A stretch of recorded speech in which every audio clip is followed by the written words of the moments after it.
Ngomong-ngomong, kalian punya kenalan keturunan orang Tionghoa?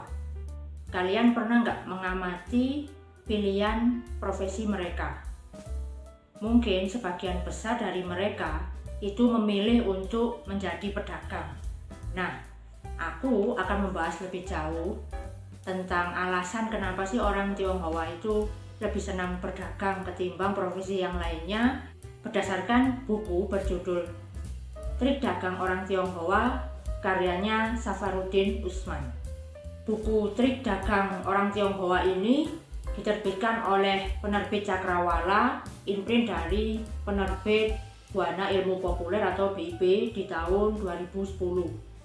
Safarudin Usman sendiri sudah menulis beberapa buku, diantaranya Peristiwa Mandor 1994, Refleksi Seabad Kebangkitan Nasional, Rangkaian Cerita Rakyat Kalimantan Barat, dan lain sebagainya. Buku setebal 100 halaman ini nggak hanya menjelaskan tentang trik dagang ala orang Tionghoa aja ya, tapi di sini Safarudin Usman juga memberikan sejarah kenapa sih kok orang-orang Tionghoa itu lebih cenderung senang berdagang. Misalnya nih, ternyata di abad 19 itu kehidupan orang Tionghoa di Tiongkok itu tidak baik dan kondisinya itu sedang krisis. Di masa seperti itu, orang Tionghoa itu harus bekerja lebih keras, bahkan harus merantau, salah satunya sampai ke Indonesia. Sebaliknya, di masa itu, ternyata perdagangan di Indonesia ini sedang berkembang pesat. Nah, sebagai kaum pendatang dan minoritas, berdagang adalah salah satu cara yang efektif untuk nggak hanya mencari keuntungan, tetapi juga untuk berbaur dengan lingkungan yang baru. Tentu aja sesuai dengan judulnya, buku ini juga membahas trik dagang yang sering dilakukan oleh orang Tionghoa hingga akhirnya mereka itu dipercaya dan sukses hingga saat ini. Misalnya nih, yang sering kita temui adalah pedagang-pedagang Tionghoa itu berani memberikan kualitas terhadap produk mereka. Memang harga barang mereka itu cenderung sedikit lebih mahal dibandingkan produk-produk sejenis, tapi biasanya pembeli juga akan puas setelah membeli produk yang dijual oleh pedagang Tionghoa itu.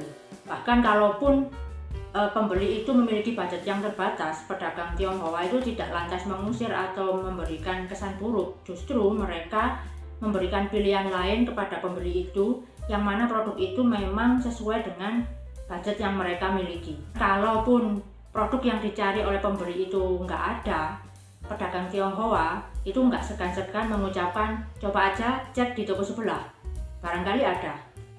Aku sendiri pernah mengalaminya ya. Jadi waktu itu aku membeli sesuatu, ternyata barang yang aku beli di toko yang kebetulan milik orang Tionghoa ini nggak ada. Karena dia tahu di toko sebelah itu jual barang yang aku cari, dia langsung nggak segan-segan bilang, coba aja mas cek di toko sebelah, itu biasanya jual kok. Seperti itu. Aku pun akhirnya walaupun nggak dapat barangnya, aku tetap merasa puas dan punya kesan baik terhadap toko dan pedagang Tionghoa itu. Selain menjelaskan tentang sejarah dan trik dagang yang dipakai oleh orang Tionghoa, buku Trik Dagang Orang Tionghoa karyanya Safarudin Usman ini juga menjelaskan beberapa yang bisa dikatakan sebagai kelemahan pedagang orang Tionghoa. Misalnya, pedagang Tionghoa generasi tua itu cenderung menolak untuk menggunakan teknologi yang maju, misalkan online, untuk berdagang. Mereka lebih cenderung suka dengan cash and carry ataupun face to face dalam berdagang. Hal ini kadang membuat pedagang Tionghoa ini cenderung agak kesulitan untuk memperbesar bisnis mereka. Setelah membaca buku ini, aku mendapatkan kesimpulan bahwa berdagang untuk orang Tionghoa itu tidak hanya sekedar untuk mencari keuntungan ataupun transaksi jual beli semata. Lebih dari itu, berdagang bagi orang Tionghoa itu bisa melekatkan dan menguatkan tali silaturahmi ataupun kekeluargaan. Lalu mereka juga bisa lebih cepat berbaur dengan lingkungan yang baru. Yang lebih penting lagi, dengan berdagang, orang Tionghoa akhirnya bisa lebih cepat mendapatkan kepercayaan dari masyarakat di lingkungan baru tempat mereka tinggal itu.